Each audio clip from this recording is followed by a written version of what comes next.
unrelated to education, the Hernando de Soto Bridge in Memphis will have all lanes open today. So we are very glad for that. That's good news for a lot of people, especially in West Tennessee. So we're happy to start there. But what we're here today really to discuss is the recently released data from the Tennessee Comprehensive Assessment Program, or our TCAP results. This data shows us a lot about where we are as a state and what it is that we need to do going forward. This is the first time that we have had full statewide data on students regarding their achievement since the pandemic began. And what we've seen is what we expected to see, which is an unprecedented negative impact on achievement that our students have seen as a result of the pandemic. We've seen stark learning loss across our state, and some of the numbers are very sobering, and we'll be talking about those numbers in just a few minutes. But one thing I want to say before we talk about the negative numbers is I want to commend our educators across this state who have shown unwavering commitment to our students, teachers, administrators, who have faced tremendous challenges throughout this year with the pandemic. And they've stayed committed to our students. And because of that, while we had great learning loss across the state, it could have been much worse were it not for the commitment of our teachers and our educators all across Tennessee. Our Tennessee schools also demonstrated a commitment to our students, knowing that this TCAP process was important. 95% of our students participated in TCAP scores. That is very important for us going forward because it allows us to have data so that we can make data-driven decisions for our students as we work to accelerate student achievement. It's also important to know that families, that districts, that the public have access to this information and this data so that we can all work together, and it will require all of us working together to address this on behalf of our students going forward. Commissioner Schwinn's going to share more specifics about the data, but I want to highlight a couple notable points. Student achievement gaps have always existed, but the lack of in-person learning this year has exacerbated an already bad situation. The achievement gaps have greatly widened.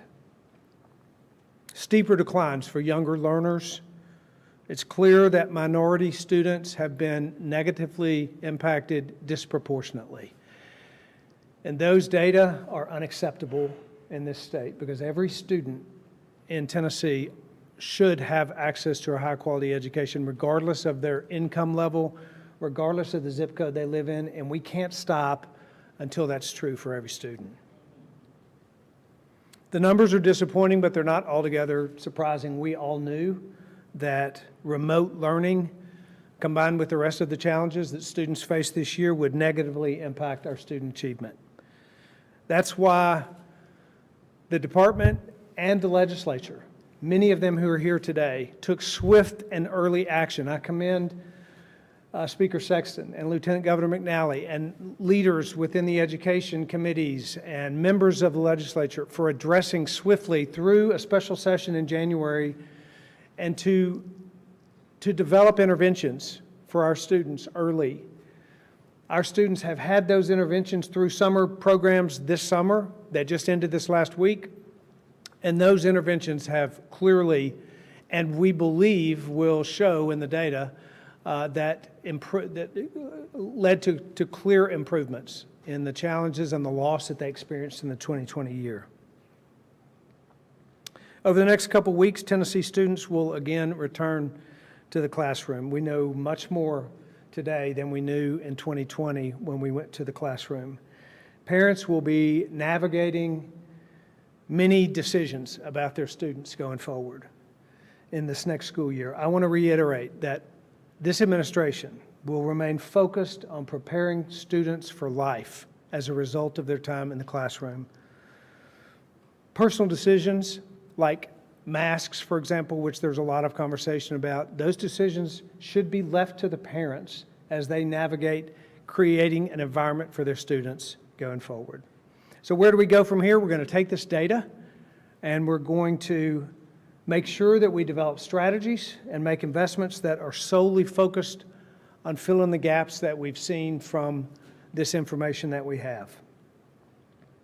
It is undeniable that the year has brought enormous challenges, mostly to those children who are students in Tennessee schools. But together we can meet those challenges. We have to meet those challenges. Our students are depending on that, and the future of our state depends on that. I thank all of you who are here and those who are stakeholders engaged in how it is that we work together to make this happen for our kids. Commissioner Schwinn, why don't you come up and share some of the data and part of our strategies going forward. All right. Well, good afternoon. I am happy to be here with some exceptional school system leaders who have been doing the hard work all year. And I want to start by just saying that this is two stories at once. This is the story of Herculean efforts in our school systems, and I don't want that to be lost in the data that we are looking at today. Our teachers, our superintendents, our school systems, our families, our students have been working harder than ever for 18 months, doing whatever has been possible to serve all of the 1 million students in this state, and that is really important to note and to honor. And at the same time, we still had predicted losses. We can't outwork a pandemic. 7 days a week, sometimes in the middle of the night, we were talking to each other, trying to figure out how we can best serve students in Tennessee. But this pandemic was incredibly disruptive to learning for all of our kids. And now we are seeing the results of that. Specifically, we've seen drops in every content area and grade level. In ELA statewide, we've seen a 5-point drop in ELA. We've seen double-digit losses in math and in science. These losses have been most pronounced in early elementary reading, as expected. It is really hard to teach a child to read. It is really hard to do that in a pandemic. So you will see steeper losses when you go from 4th to 3rd to half of those students who took the 2nd grade exam. Nationally, we've seen double-digit and large losses in math. And we've also seen large losses in science nationally. So Tennessee is on track with what we are seeing across the country. What the data isn't going to show, though, is how much our educators and school systems and families have mitigated some of the larger losses we've seen in other states, and I want to make sure to highlight that. There's no way to account for what that could have been if it had not been for the hard work of people in schools right now. We have a lot of work in front of us. I have a lot of optimism, I have a lot of hope, I have a lot of sense of possibility as we start this new school year. As the governor mentioned, we had a special session. The General Assembly passed incredibly important legislation around early literacy and summer school programming. I had the opportunity to be in hundreds of classrooms in 50 districts this summer and able to see what our educators were doing, that they were energized, that over 11,000 teachers were part of professional development for early reading this summer. We are not backing down. We are not hunkering down. Tennessee continues to move forward and accelerate forward on behalf of students, and I have every belief and confidence that we will come out of this stronger on the other side. But we have to operate with a sense of urgency on behalf of children. We have to ensure that every decision we make is for kids. Every dollar we spend is to move academic achievement forward. That is our responsibility here in this state.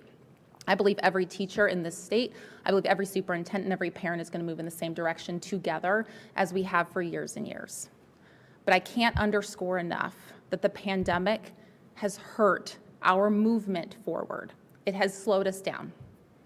Having this amount of decline in student proficiency is going to have an impact on students if we do not act with that urgency, if we do not act swiftly, and if we are not incredibly strategic about the way we spend our time and money.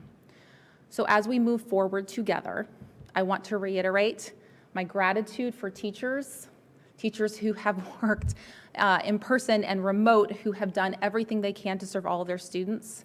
My deep gratitude for my colleagues and friends, superintendents who have worked closely with the department, and my commitment to parents to provide them with every piece of information they need to do what's right by their kids.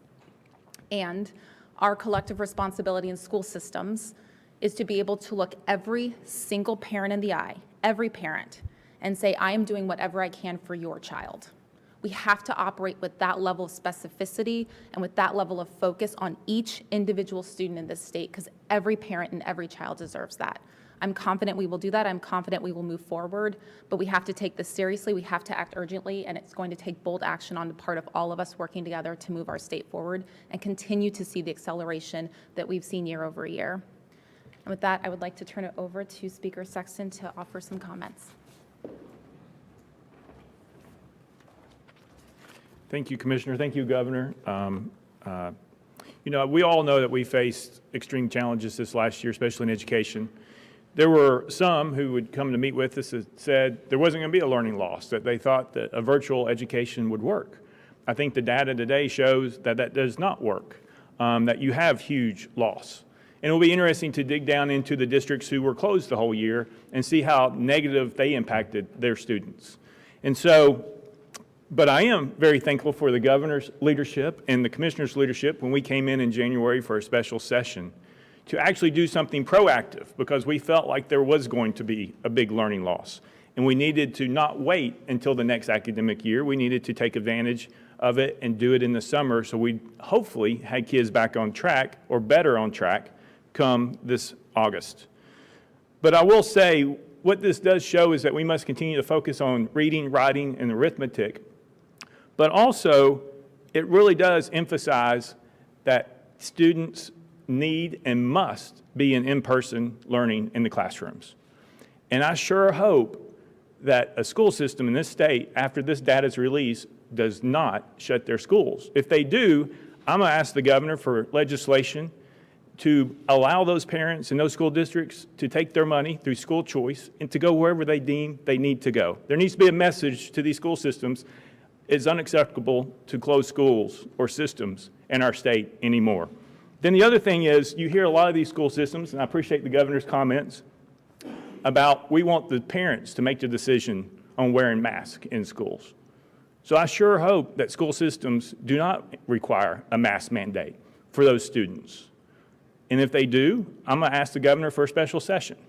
If they close the schools, I'm going to ask the governor for a special session. And if we hear, which we have been hearing, that school systems are going to segregate students based on who's vaccinated and unvaccinated, I'm going to ask the governor for a special session. The time is of the essence to improve these scores and get the students back in the classroom, and that's what we expect. Thank you, Governor, for your leadership, and Commissioner, for your leadership, and the members of the General Assembly and Leader Johnson who put this learning loss program this summer in place, and hopefully we'll get back on track really soon. Thank you.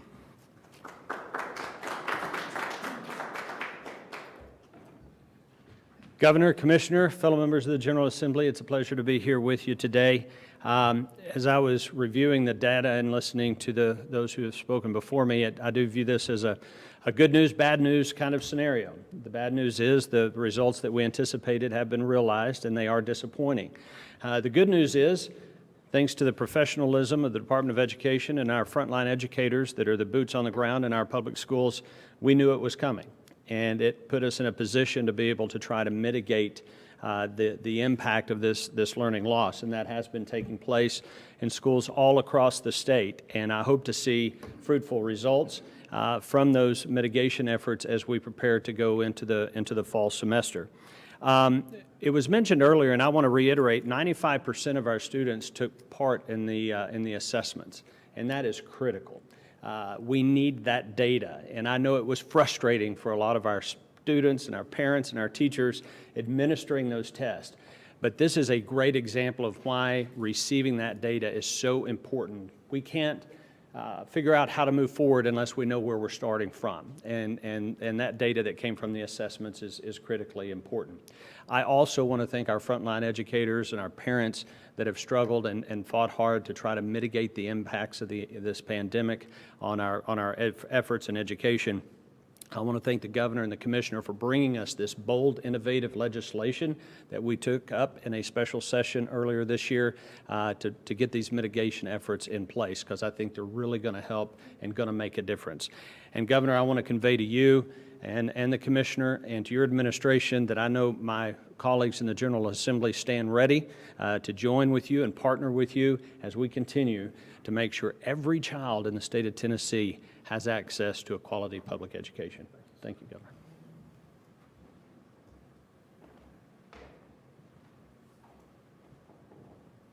I said I wanted to introduce them because they should be treated that way. So coming up, we have Director Danny Weeks, who will be speaking on behalf of our school systems and superintendents, but he is joined by, come on up, by Director Brown, Director King, and Director Barker. So just wanted to say thank you and welcome them up.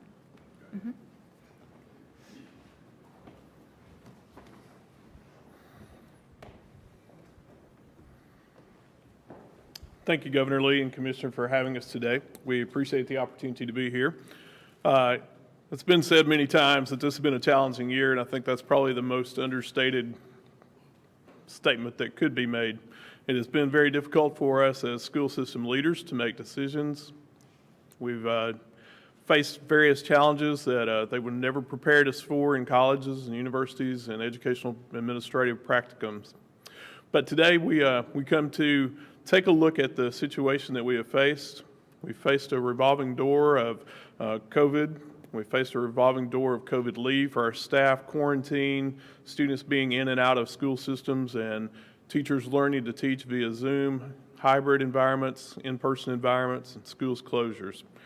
All that being said, we've also focused more so than ever on social and emotional learning. Our school systems have worked more with families and provided more opportunities to engage families to protect those students than ever before in my history of education. And so we're proud of the work that's been done through school nutrition, through school student services, through school social services. Today, as we look at these data, we just are simply reminded that these data are one snapshot of what's happened this year. It is certainly not a definition of who we are. It's not a definition of who our students are. It's not a definition of what our students are capable of doing. And that's the hope that I see in the words and the data that are masked there by the pandemic. As we look at student data, we're able to take a look at the students' faces that are behind those data. And as we look at that today, many of us have started school and we're anxious to get school started, but we're anxious to take a look at those data to see exactly who they are, what they represent, what groups they represent, what modalities of learning they represent, and also what subgroups they represent. And so as we go back to our schools, as we go back to our offices and look at those data, we will begin making plans. We're thankful to the governor, we're thankful to the legislators, we're thankful to the Department of Education, State Board of Education for giving us that flexibility this year, as the accountability and the hold harmless legislation has been there for school districts and school systems. That's important to each one of us.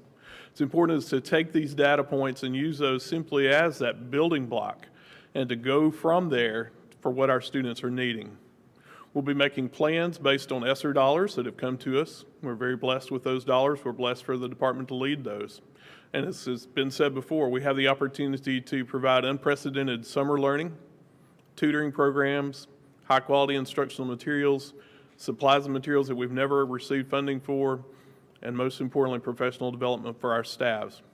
I'm confident that each one of us can take those data, build upon those plans, and work from those plans so that we can overcome this. It certainly won't be simple, it won't be quick, and it won't be immediate, but I'm confident that we have the ability to do that.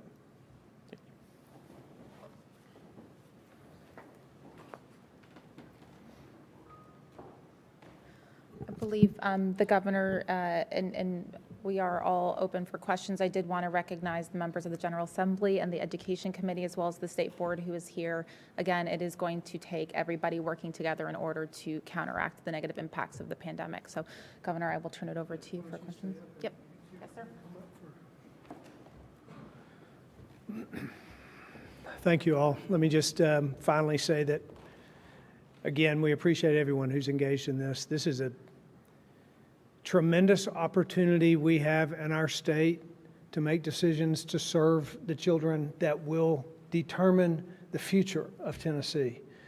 And we cannot shrink back, and we cannot waver in any commitment that we have moving forward. I'm very proud of the work that's been done, especially by the department and the General Assembly, and and with stakeholders around the state. So we will move forward and we'll meet the challenge for our kids. I'm happy to answer questions that you have, and any of us can answer any if you have them for you. Go ahead. Phil? Governor, the one thing I haven't heard from anyone on this stage is any concern about the potential impact of children who might be affected by this Delta variant, who might be hospitalized, who might die. Could you just give enough on that? Oh, we watch data every day, and I'm in contact with the Department of Health every day, talk with them about the challenges of COVID-19 and the pandemic. And we certainly are tracking to see the impacts that it has on children. We have a solution for COVID-19, and it's a vaccine. And we believe that we should make it widely available to every Tennessean. And we encourage Tennesseans to talk to their doctors about taking that vaccine. We're very encouraged that we had a 22% increase in the number of folks who got a vaccine this week over last week. We need that message to get out, because when people recognize that more of their neighbors are taking a vaccine, then they're more likely to take it themselves. We have a solution, and we want to focus on that solution, but we will not stop following the data, finding out exactly what impact it has on all Tennesseans, including children. But a large number of children are not even eligible for the vaccine. That's right. And you're not willing to follow the guidance of the American Academy of Pediatrics and have children wearing masks. So if you're not listening to the American Academy of Pediatrics, who are you listening to? I'm listening to parents, because parents have the best decision-making process for their children of anyone. What about the medical professionals? The parents should consult with their medical professionals to make those decisions. I wholeheartedly believe that the person who has the best interest of a child in mind is that child's parent, and that's where we should focus our attention. Yes. What do you think is the acceptable risk of children? If parents are willing to put other children at risk, Yeah. are you okay with that? I think parents have to make decisions about risk of their own children, where they go to school, whether they wear a mask, what decisions are made on the. About risking other children? I think those parents have to make decisions about their own children. All children. Let me chime in on that. You look at all the data, right? The survival rate for a child who's younger than, pick an age, 20, if you want to go that high, is 99.9999999%, right? And you look at the data in Tennessee, the mortality rate for those age groups is 0%. Now, there's been a few, but the mortality rate is basically 0% for those students or for those people that age. Is the Delta variant a little bit different than we saw last year? Yes. Is it more infectious? Yes. Is the mortality rate higher? No. So what we saw last year and what we saw shut down, we saw schools shut down. They shut them down saying that the kids were at risk. Come to find out, there wasn't much risk for children. And so using an example where it's very minute to do that, in my opinion, is not the right direction to go. If the data does change, then we can always reevaluate. But you've had now over 12 months of data in the state of Tennessee where the data doesn't point out that that risk is greater than those who are age 60, 70, 80, or 90 years old. And Mr. Speaker, the American Academy of Pediatrics, the experts for the country, say there is a risk to children. It may not be mortality, but children being hospitalized. And yet you're talking about punishing school districts that want to take the extra step of protecting their children by having them wear face masks. Well, that's an interesting concept that we're punishing kids when they shut down for a year or a year and a half, and the test scores have come back to be double-digit loss. So I don't know who having more effect on the students. My question is about face masks. Well, I understand, but you can have that conversation, but you're going to have the same conversation, right? You can also say making a kindergartner wear a face mask. My daughter's 7 years old. Making her wear a mask in the classroom all day long is beneficial to her? I'm not so sure about that. We listen to healthcare people. You can listen to the economists. But at the end of the day, we're elected and we make the decisions that we feel are best based on the information that we have. I appreciate their opinion, But the data, in my opinion, does not support schools mandating, based on the risk, students wear masks every single day. And should school systems be punished if they want to be safe and protect their children from the risk of COVID? Punished by telling them they can't mandate a mask? If that's a punishment, sure. Sure. I mean, if we need to come into a special session and say that school systems cannot mandate masks on kids, I'm happy to do that. I'm sure our members are happy to do that. If they want to shut their schools, again, you want to talk about high crime in Shelby County and Memphis? Why do you think there's high crime right now? Because the schools were shut down. Everybody was at home. Go to Memphis, talk to them. And if this policy results in children being hospitalized and dying, you're okay with that? You know, here's the thing for you, is right now, the survival rate for a child is 99.99999%. There's a lot of other things more dangerous to children right now on the death rate than this, based on statistical actual information. Well, aside from masks and health protocols for this upcoming school year, critical race theory has also been a popular topic among many parents. Some even saying that it's essential to understanding history, especially during children's formative years. Do you think the prohibited concepts in public instruction will hinder that? I think that history is incredibly important. Civics is incredibly important. Teaching children that this is the most exceptional nation in the world is incredibly important. But political commentary is not something we need to be teaching children. Critical race theory is un-American. It fundamentally puts groups of people above the sanctity of the individual, which is a founding principle of this nation. It's appropriate that we would not teach critical race theory in this state. The department has just released guidelines open for public comment. That'll be important to hear. We need to know what the public thinks about those guidelines, but we need to be very clear. Our legislature, the people spoke, and we will not be teaching critical race theory in Tennessee. Seems like a 10-day period for commentary. What are you expecting to hear from people? I think they'll comment on the rubric, on the guidance, on the outlines that we have to let us know what their thoughts are about how we should move forward. Sam? About a month or so ago, you said you felt like the pandemic crisis is over. Now it's a situation to manage.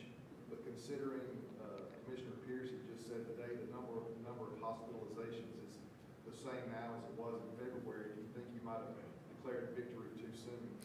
Something really different between right now and February is that we have had a widely available vaccine to anyone who qualifies for it for months now, 6-7 months now. The difference between when we were in crisis and where we're in a managed situation is that we have a solution to COVID-19.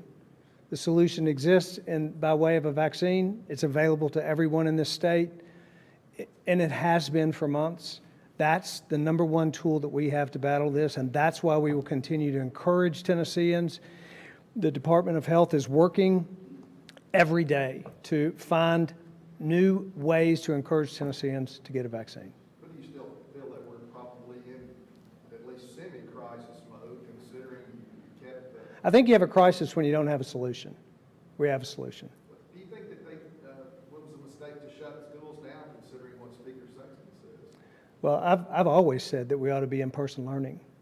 The vast majority of our schools did open up in August. We now see the results of remote learning on students. And we should have all been in-person learning throughout that period, but we need to be continued to commit to that going forward. Governor, later on this week, Nashville School District has a meeting planned to talk about COVID mitigation strategies and potential mask requirements. If the district does choose to adopt those restrictions, how would you respond to a request from Speaker Sexton? Well, we certainly will be talking about it based on comments today. It's August and it's National Immunization Awareness Month. Is there any efforts to promote this or any outreach, especially with the Delta variant, kids heading back to school? And as Dr. Piercy said today, hospitalizations are back to the numbers they were in February. Yeah, the Department of Health is actually launching or initiating a conversation with your doctor initiative. We know that the most trusted voice in the lives of people with regard to their health decisions are their doctors and medical professionals. So we are asking them, we are encouraging folks to have personal conversations with their doctors so they can make a personal choice. There are a couple of things that are really important. Personal choice and personal decision-making is important, but that's made in consultation, best made in consultation with your own personal doctor. So the Department of Health is encouraging that and emphasizing that over this next month. The Department of Education has emphasized concern over the widening gaps for economically disadvantaged students. And we know that Shelby and Metro Nashville are both large districts with mostly economically disadvantaged students. So I'm kind of hoping for clarification of your priorities of helping support those districts and those students who have seen some widening gaps versus possibly penalizing them for closing or requiring masks. Well, I think what we've seen is that closing schools has resulted in learning loss. So supporting those children, so who we want to support in a district are the kids. And the way we support kids is we advocate for policies within those districts that will provide the best opportunity for children. And what we've learned from the data is that the best opportunity for children occurs when they're in person in schools. That's the reason we'll be advocating for those children in those districts and advocating for policies and calling for and demanding policies that will be in the best interest of the children.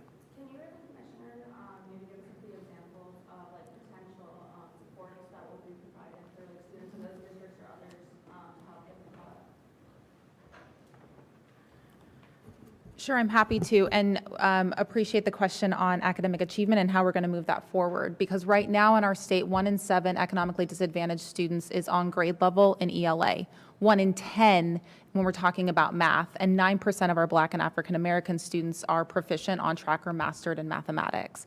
We've seen widening gaps, or we've seen maintenance in gaps, and that is why it is going to be so important to introduce, support, and implement well strong policies and programs that will help all of our students, but specifically those that have been most impacted by the pandemic. So a couple of things that we're doing, and again, would emphasize the work that we're seeing in our district's ESSER plans. You've got 4 amazing superintendents who have tremendous work in their ESSER planning in terms of federal relief funding.